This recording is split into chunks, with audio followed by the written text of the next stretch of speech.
পৃথিবীর মানচিত্র থেকে গাজাবাসী বিদায়। এতটা দুর্ভিক্ষ এই গাজার মানুষগুলা, তাদেরকে ড্রোন শটের মাধ্যমে তারা রাস্তা দিয়ে হাইটা যাচ্ছে। হৃদয়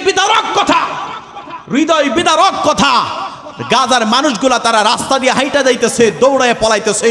পৃথিবীর মানচিত্র থেকে গাজাবাসী বিদায়। এতটা দুর্ভিক্ষ এই 200 কোটি মুসলমান পৃথিবীর মধ্যে আছে। প্রায় 57টি রাষ্ট্র আছে মুসলিম রাষ্ট্র। আজকে থেকে 200 বছর পরে যদি এই গাজাবাসীর ইতিহাস যদি ইতিহাসে লেখা হয়, 200 বছর পরের মানুষ আমাদেরকে ধিক্কার দিবে। এই 2025 সালের 200 কোটি মুসলমান, তাদের সামনে থেকে গাজাবাসীকে যেভাবে আঘাত করা হয়েছে, পৃথিবী থেকে মানচিত্র থেকে মুছে দেওয়া হয়েছে, আমাদেরকে ধিক্কার জানাবে। কথা কোন ঠিক কিনা? সালাতু সালাম গয়া মারে দরুদ সালাম গয়া মারে কয় নবী মুস্তাফা, তোমরা যদি যাও গো মদিনা, তোমরা যদি যাও গো মদিনা শরীফের মাঝে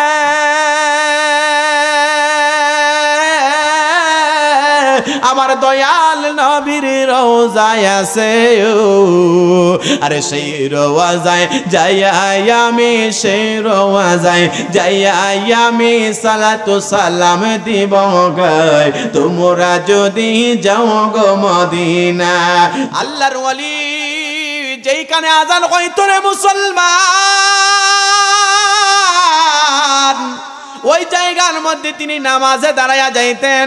ওই আল্লাহর ওয়ালি পোশাক আশাক ততটা ভালো নয়, কিন্তু যখন আজান হয়ে যাইত তিনি নামাজে দাঁড়াইয়া যাইতেন। যখন মসজিদে মুয়াজ্জিন আজান দিয়ে দিত রে, দেরি করতো না রে, দেরি করতো না।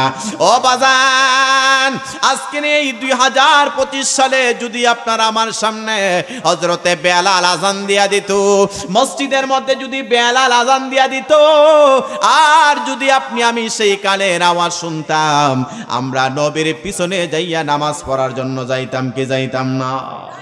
নবীর পিছনে নামাজ পড়ার জন্য কার না মনে চায়? এই জন্য আশেক ডাক দিয়া বলে, জন্ম আমার নবীর যুগে হলে কেমন হতো, জন্ম আমার নবীর যুগে হলে কেমন হতো, দুনয়নের রাসূল পাক দেখিলে কেমন হতো, দুনয়নের রাসূল পাক দেখিলে কেমন হতো, জন্ম আমার নবীর যুগে হলে কেমন হতো। আসতো ভেসে হযরতে বেলালের মধুর আযান, যেইয়া জানে মুগ্ধ হতেন রহিম রহমান, দয়াল নবীর পিছে নামাজ পড়লে কেমন হতো। ওই আল্লাহর ওলি যখন আজান হয়ে যায়, আর দেরি করে নাই, নামাজে দাঁড়াইয়া যায়। ও বাজার, এই চান্দুরা পাক দরবার শরীফে মসজিদ আছে, যখন ফজরের আজান হয় এই জায়গার মধ্যে মানুষ নামাজে যায়। আবার এই দরবার শরীফের মুর্শিদ কেবলা আমার মাওলানা মুফতি মাহমুদুল হাসান আল আমিন আজিজি ভাই, তিনার মুরিদান লইয়া নামাজ পড়ে কি পড়ে না? ও বন্ধু মুসলমান বাবা ভাইরা, ওই আল্লাহর ওয়ালি এমনি ভাবে গরিব হালত তিনি কাটাইতেছেন, আর এমনি ভাবে জিন্দেগি কাটায়। রাস্তা দিয়া রওনা করলে হাতের মধ্যে একটা তাসবিহ আছে রে, ওই তাসবিহ পড়ে পড়ে দিন কাটায়, এমনি ভাবে জিন্দেগি কামাই করতেছে, কিন্তু মূলত তিনি একজন আল্লাহর ওয়ালি। আমার আল্লাহ ডাক দিয়া বলে, মান আদালি ওয়ালিয়ান ফাকাদ আযানতুহু বিল হারব, আমি আল্লাহর ওয়ালির সাথে যারা বেয়াদবি করবে রে, আমি আল্লাহ যুদ্ধের ডিক্লার দিয়া দিলাম। আল্লাহু আকবার বলে। আমার আল্লাহ ডাক দিয়া বলেন মান আদালি ওয়ালিয়ান ফাকাদ আযানতুহু বিল হারব আমি আল্লাহর ওলির সাথে যারা বিয়াদবি করবা আমি আল্লাহ যুদ্ধের ডিক্লার দিয়া দিলাম ও মুসলমান ওই আল্লাহর ওলিটা গরিবী মানুষ বড় গরিব আমার আল্লাহ তাআলার কত মায়া কত দয়ারি ওই গরিব আল্লাহর ওলির ঘরের মধ্যে আমার আল্লাহ তাআলা একটা সন্তান দান করেছে একবার জবান খুলে মহব্বতে বলা যাবে কি আল্লাহু আকবার একটা সন্তান আল্লাহ তাআলা তার পরিবারে দান করছে। আচ্ছা বলেন তো যদি গরিব মানুষ হয় যদি ওই পরিবারে আরেকটা মেহমান আসে তাহলে আর একটু সাপ বাড়তো না? কথা কোন বাড়তো না? একটা কষ্ট বেড়ে গেছে। ওই আল্লাহর ওলি তিনি এতটাই গরিব ছিলেন ঘরটা পর্যন্ত তেমন বাড়ানোর মতো নাই, এত গরিব। কিন্তু কি করব গরিব মানুষ কিন্তু নামাজ ছাড়ে না। আমাদের দেশে অনেক সময় যখন বিপদ আপদ চলে আসে তখন আমরা আল্লাহরে গালি দিতে ওদেরই করি না, আছে কিনা নাই? লা তাকনাতু মির রাহমাতিল্লাহ, আল্লাহর রহমত থেকে নিরাশ হইও না রে বান্দা। আমার আল্লাহ বান্দারে কতভাবে পরীক্ষা করে রে মুসলমান। গভীর মনোযোগ দিয়ে শুনবেন।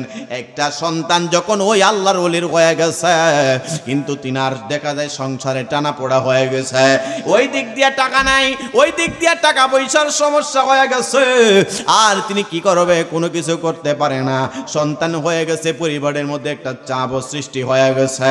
একটা কথা মনে হয়ে গেছে মুসা আলাইহিস সালাম, যেই মুসা নবীকে বলা হয় কালিমুল্লাহ, কথা বলার প্রেম ছিল, আল্লাহর সাথে বড় কথাবার্তা বলতো। ওই সিনাই পর্বতে মুসা আলাইহিস সালাম আল্লাহর সাথে খেজুর গাছের কাছে যাইয়া কথাবার্তা বলতেন।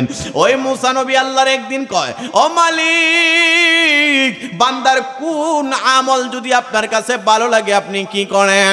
আমার আল্লাহ ডাক দেয়া বলে, মুসা কালিমুল্লাহ রে, আমি যখন বান্দার কোন আমল আমার কাছে ভালো লাগে রে, আমি আল্লাহ তাআলা ওই বাড়ির মধ্যে মেহমান পাঠাইয়া দেই। বলেন সুবহানাল্লাহ।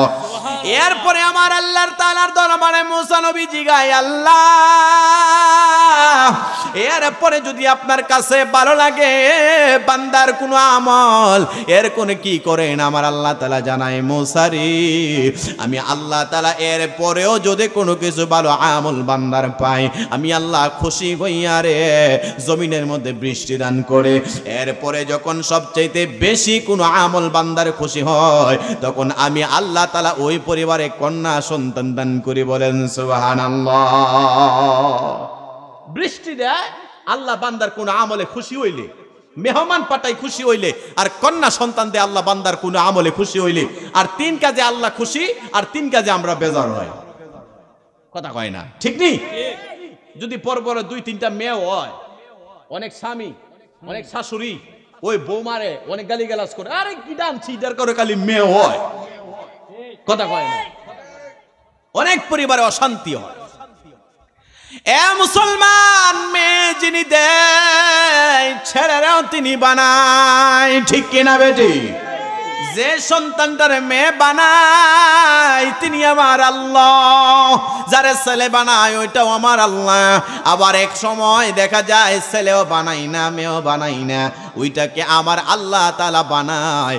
অর্থাৎ মানুষ বানানোর হাতে কোনো কারিগর নাই। কথা কোন ঠিক কিনা? ও মুসলমান বাবা ভাইয়ানা, ওই আল্লাহর ওলি গরিব মানুষ, বড় গরিব, নিতান্তই গরিব মানুষ। রাত্রে বেলা এই যেই মাত্র সন্তান হয়ে গেছে কিন্তু মনের ভিতরে বড় আনন্দ বলে কি হবে, ঘরে টাকা নাই, কি করব? টাকা না থাকার কারণে খাবারও আনতে পারে না, বাচ্চারা খাবার দাবারও আনতে পারে না, বড় কষ্ট লাগে গেছে। প্রথম রাত্রে বেলা যখন এশারের আজান হয়ে গেছে, মসজিদের মধ্যে মুয়াজ্জিন আজান দিয়ে দেয়, আল্লাহু আকবার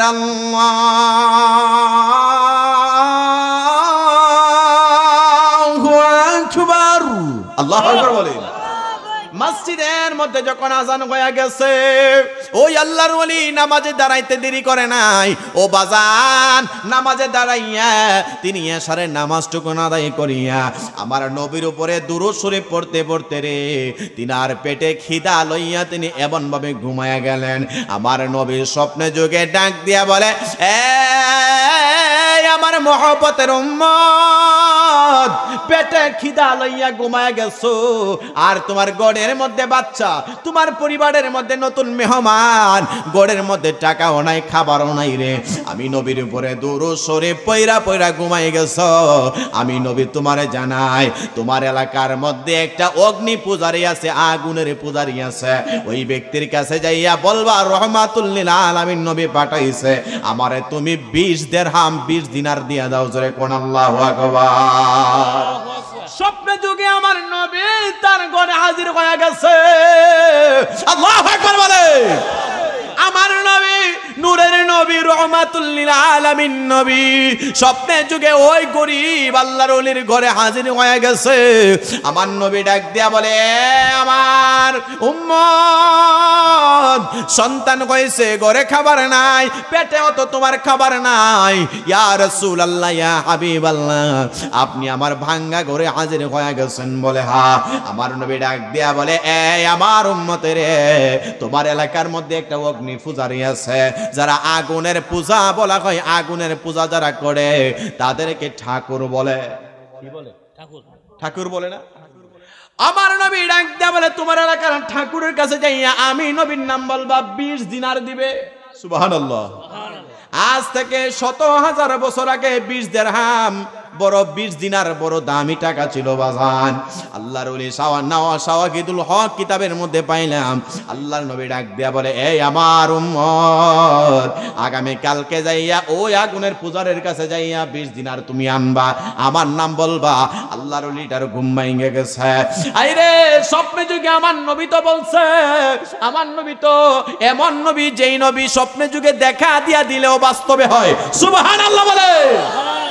নবী যদি স্বপ্নে যুগে দিদার দেয়, ওইটা তো বাস্তবে, কারণ আমার নবী এমন নবী রে, যেই নবীর চেহারা কোনোদিন কোন ইবলিস শয়তান ধরতে পারে না। আপনার বাবার সুরত ইবলিস ধরতে পারে, মায়ের সুরত ইবলিস শয়তান ধরতে পারে, তামাম পৃথিবীর সকল সুরত ইবলিস শয়তান ধরতে পারে রে, কিন্তু আপনারা আমার নবীর সুরত ইবলিস শয়তান ধরতে পারে না। বলেন সুবহানাল্লাহ। আমি জীবনে একবার মদিনা যাব, আমি নবীজির কদমে সালাম জানাবো, সালাম জানাবো, সালাম জানাবো, আমি নূর নবীজির কদমে সালাম জানাবো। কোন পথে যাব খোদা রাস্তা দেখাও না, নূর নবীজির দিদার মোরে নসিব করো না। সুবহানাল্লাহ। আরে কোন পথে যাব খোদা রাস্তা দেখাও না, নূর নবীজির দিদার মোরে নসিব করো না। ওই নবীজির পাগল আমি সোনালি জালি চমকাব, নূর নবীজির পাগল আমি সোনালি জালি চমকাব, আমি জীবনে একবার মদিনা যাব, আমি নবীজির কদমে সালাম জানাবো, সালাম জানাবো, সালাম জানাবো, আমি নবীজির কদমে সালাম জানাবো। জোরে কন্যা সুবহানাল্লাহ। ও আমার বাবা মায়েরা, ওই আল্লাহর উনি কয়, আমার নবী যে আপনার স্বপ্নে যুগে দিদারে দিয়ে দিয়েছে, আমার নবী তো ওইল মুসলমানের কোন নাম বলবে, এই যে কি বলে আগুনের পূজারে, এই যে ঠাকুর মানুষের নাম বললে তো বুঝতে পারলাম না। আমি মুসলমান হইয়া আগুনের পূজারীর কাছে যাব, সে তো কোনোদিন টাকা দিবে না। আবার দ্বিতীয় দিন আবার টেনশন করে করে ঘুমায়া গেছি, ঘরের মধ্যে খাবার নাই, একটা সন্তান আবার হয়ে গেছে, ওইটার চিন্তাও করতেছে, পেটের মধ্যে খাবার নাই। ও মুসলমান, এশারের নামাজটা আবার জামাতে আদায় করিয়া তাসবিহ পড়িয়া পড়িয়া আমার নবীর প্রেমে দুরূদ শরীফ গলার মধ্যে লাগাইয়া, আমার নবীর প্রেমে দুরূদ দুরুদ সালাম পড়িয়া যেই মাত্র আল্লাহর ওলি এমন ভাবে বিছানার মধ্যে চলে গেছে রে বাজান, ওই দ্বিতীয় রাতে আমার নবী আবার ওই নবীর প্রেমে দিদার দিয়া দিছে, বলেন সুবহানাল্লাহ। দ্বিতীয় রাত্রে আমার নবী বলে, এই আমার উম্মত, তোমারে বললাম তুমি প্রথম দিন রাত্রে বেলা আগুনের পূজারের কাছে যাইবা, আমি নবীজির পরিচয় দিবা, আমি নবীজির নাম বললে তোমার 20 দিনার দিব রে পাগলা। হঠাৎ করে ডাক দেয়া বলে, ইয়া রাসূলুল্লাহ, ইয়া হাবিবাল্লাহ, আমি আগুনের পূজারের কাছে যাব কেমনে গো নবী? কারণ ওই ব্যক্তিটা তো মুসলমান না। আমার নবী কই, আগামী কালকে গেছো না? আবার আগামী কালকে গেছো মানে কি বলে, প্রথম দিন যাও নাই, দ্বিতীয় দিন যাইবা। আবার ঘুমের মধ্যে হঠাৎ করিয়া ঘুম ভাইয়া গেছে, ভাইঙ্গা যাওয়ার পরে রে বাজান মসজিদের মধ্যে মুয়াজ্জিন যখন ফজরের আযান দিয়ে দিয়েছে, আসসালাতু খায়রুম মিনান নাউম, আসসালাতু খায়রুম মিনান নাউম, যেই মাত্র ফজরের আযান হয়ে গেছে, আল্লাহর ওলি নামাজটুকুন পড়িয়া আবার সকাল হয়ে গেছে, মনে মনে কয় আমার নবী 2 দিন আমার স্বপ্ন যোগে জানাইছে, আইরে যদিও আমার নবী আগুনের পূজারীর কাছে খবর পাঠাইছি, একটাবার যাই দেখি না, জোরে কোন সুবহানাল্লাহ। নবীজির মুহাব্বতের উম্মত তিনি কি করলেন? দেরি করলেন না, দৌড়াইয়া আল্লাহর ওলি গেছে ওই আগুনের পূজারে, যারে ঠাকুর বলা হয়, যিনি আগুনের পূজা করে, দেব দেবীর পূজা করে, এমন একটা ব্যক্তির কাছে যাইয়া যেই মাত্র ঘরের মধ্যে গেছে, মুসলমান তো এতভাবে সুন্দর করিয়া মুসলমানের ঘরে গেলে প্রথমে সালাম দেয়। কি দেয়? প্রথমে মুসলমান আরেক মুসলমানের বাড়িতে গেলে সালাম দেয়, কিন্তু একজন মুসলমান আল্লাহর ওলি যখন একজন বিধর্মীর বাড়ির গেটের মধ্যে গেছে, একটু আন্তান্তা ভাব করতেছে, কেমন কেমন শুরু করলেন। আল্লাহর ওলি যে মাত্র গেটের কাছে গেছে, আর ওই আগুনের পূজারি কয়, এ মুসলমান আল্লাহর ওলি, আপনার জন্য আমি 20 দিনার লইয়া একটা প্যাকেটের মধ্যে লইয়া দাঁড়াইয়া রইছি। সুবহানাল্লাহ, আরো জোরে কন্যা সুবহানাল্লাহ। সালাতু সালাম গয়া মারে দরুদ সালাম গয়া মারে কয় নবী মুস্তাফা, তোমরা যদি যাও গো মদিনা, তোমরা যদি যাও গো মদিনা, আজরে সালাতু সালাম গয়া মার দরুদ সালাম গয়া মার কয় নবী মুস্তাফা, তোমরা যদি যাও গো মদিনা শরীফের মাঝে,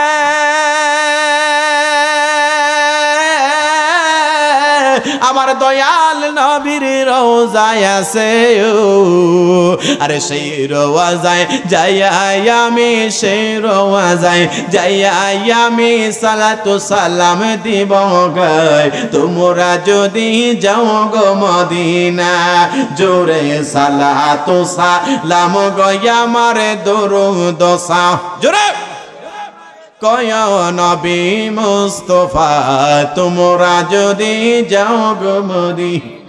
ও মুসলমান, আল্লাহর ওলি কয়, কি রে ব্যাপার, আমি যে এখানে 20 দিনার নেওয়ার জন্য আসলাম, আল্লাহর ওলি দিনার মনের ভিতরে প্রশ্ন, আগুনের পূজারীর টাকা লইয়া দাঁড়ায় রয়েছে, আমার আল্লাহর ওলি কয়, এই টাকাটা আমার যে দিবেন এটা কে জানাইছে?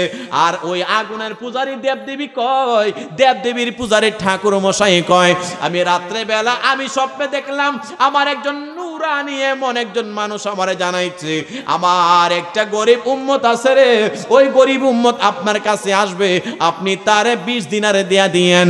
একবার জবান খুলে বলা যাবে কি সুবহানাল্লাহ। ওই কথা শোনার পরে 20 দিনার যে মাত্র আল্লাহর ওলি তিনি নিছেন আগুনার পূজারের কাছে থেকে, নেওয়ার পরে বলতেছে, হুজুর আমি আপনার কাছ থেকে জানতে চাই, স্বপ্নে যুগে আমি যারে দেখছি গো, ওই স্বপ্নে যুগে দেখনে ওয়ালা এত সুন্দর, আমার মনে হইতেছে আসমানের চাঁদ, আসমানের তারকা, আসমানের চাঁদরা এত সুন্দর নয়, আমার ঘরে যিনি আগমন করেছে, জোরে কোন সুবহানাল্লাহ। ওই আগুনের আগুনের পূজারে কই আল্লাহর ওয়ালি আমার একটু জানায়া দেন ওই যে আমার গড়ের স্বপ্নে যুগে যিনি আপনার সংবাদরা দিয়েছে ওই নূরানি মানুষটার পরিচয় জানতে চায় আল্লাহর ওলি ডাক দিয়া বলে আগুনের পূজারি তুমি সারা জীবন আগুনের পূজা করছো রে আমার নবীর পরিচয় জানতে চাও ওই নবীজির নাম আসমানের মধ্যে আহমদ জমিনের মধ্যে যার নাম হইল মুহাম্মদ ওই নবী আদম থেকে কিয়ামত পর্যন্ত যত পয়গম্বর আমার আল্লাহ তাআলা পাঠাইছে সকল নবীগণের নবী সকল নবীগণের শ্রেষ্ঠ নবী আমার আল্লাহ তাআলা যেই নবীর কারণে तमाम জগৎরা বানাইছে আমার আল্লাহ পাক রব্বুল আলামিন আদমের নবী ওই পৃথিবীর সকল কিছু শ্রেষ্ঠত্ব যেই নবীকে আমার আল্লাহ দান করেছেন ওই নবীর নাম কইল মুহাম্মাদুর রাসূলুল্লাহ সাল্লাল্লাহু তাআলা আলাইহি ওয়াসাল্লাম যাকে আমার আল্লাহ তাআলা কোরআনের মধ্যে জানাইছে ওয়ামা আরসালনাকা ইল্লা রাহমাতাল লিল আলামিন জোরে কোন সুবহানাল্লাহ ওই আগুনের পূজারে কয় ও মুসলমান আল্লাহর ওয়ালি গো আর দেরি করবেন না গো আর দেরি করবেন না এই মুহূর্তে আমার তাড়াতাড়ি করে কালিমা পড়াই দেন না ইলাহা ইল্লাল্লাহু মুহাম্মাদুর রাসূলুল্লাহ সাল্লাল্লাহু তাআলা আলাইহি ওয়াসাল্লাম সকলে আওয়াজ দিয়ে বলা যাবে কি আল্লাহু আকবার একটু মহব্বতে বলুন আল্লাহু আকবার আল্লাহুম্মা সাল্লি আলা সাইয়্যিদিনা জোরে মাদাল্লাহুম্মা সাল্লি আলা সাইয়্যিদিনা মাদিনা বিয়ানা শাফিয়ানা মাওলানা মাদাল্লাহুম্মা সাল্লি আলা সাইয়্যিদিনা মুহাম্মাদিন নাবি শাফিয়ানা মাওলানা মাদ জুমার গরকে কাবা বানায়া মনের গরকে মদিনা এই গো জুমার গরকে কাবা বানায়া মনের গরকে মদিনা এই গো যাই নামাজ বে সৈয়াদ কেবা ওই যে সোনার মদিনা আল্লাহুম্মা সাল্লি জোরে লা সাইয়্যিদিনা মুহাম্মাদিন নাবিয়ানা শাফিয়ানা মাওলানা আল্লাহুম্মা সাল্লি ওয়া সাল্লিম ওয়া বারিক আলাইহি জোরে বলুন আল্লাহু আকবার। ও বাজান গভীর মনোযোগ দিয়ে শুনবেন, আল্লাহর ওলিদের ক্ষমতা কম না বেশি? আরো জোরে বলেন কম না বেশি? ও মুসলমান বাবা ভাইয়েরা, আমরা সকলে জানি একজন আল্লাহর ওলি ছিল যাকে বলা হয় গাউসে পাক আব্দুল কাদের জিলানী। সকল পীরের মানে ঊর্ধ্বে যিনি আছে, কাদরিয়া তরিকার প্রিন্সিপাল যাকে বলা হয়। এই জন্য আশিক ডাক দেয়া বলে, আই বড় পীর আব্দুল কাদের জিলানের জিলানি, তোমারি নামেরি গুনে আগুন হইয়া যাই পানি। আই বড় পীর আব্দুল কাদের, জোরে বলেন আল্লাহু আকবার। আপনাদের কি কষ্ট হইতেছে? একটা তাকবীর দেন, নারে তাকবীর, নারে রিসালাত, চান্দুরা পাক দরবার শরীফ। খুশি না বেজার? আর জোরা বলেন খুশি না বেজার? আল্লাহর ওলিদের কারামত আসেনি? ও আর জোরা বলেন আসেনি?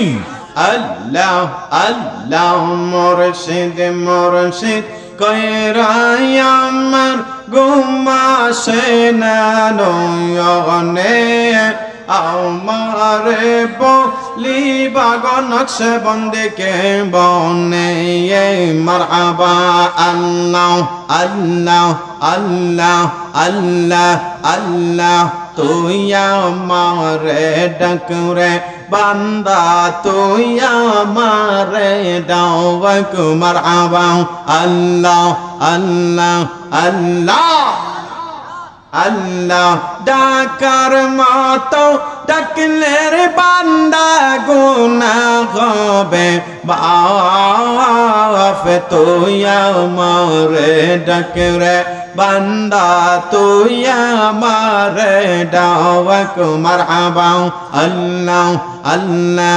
সুবহানাল্লাহ ওয়াল হামদুলিল্লাহ লা ইলাহা লা ইলাহা ইল্লাল্লাহু মুহাম্মাদুর রাসূলুল্লাহ সাল্লাল্লাহু তাআলা আলাইহি ওয়াসাল্লাম সকলে জোরে জোরে বলুন আল্লাহু আকবার।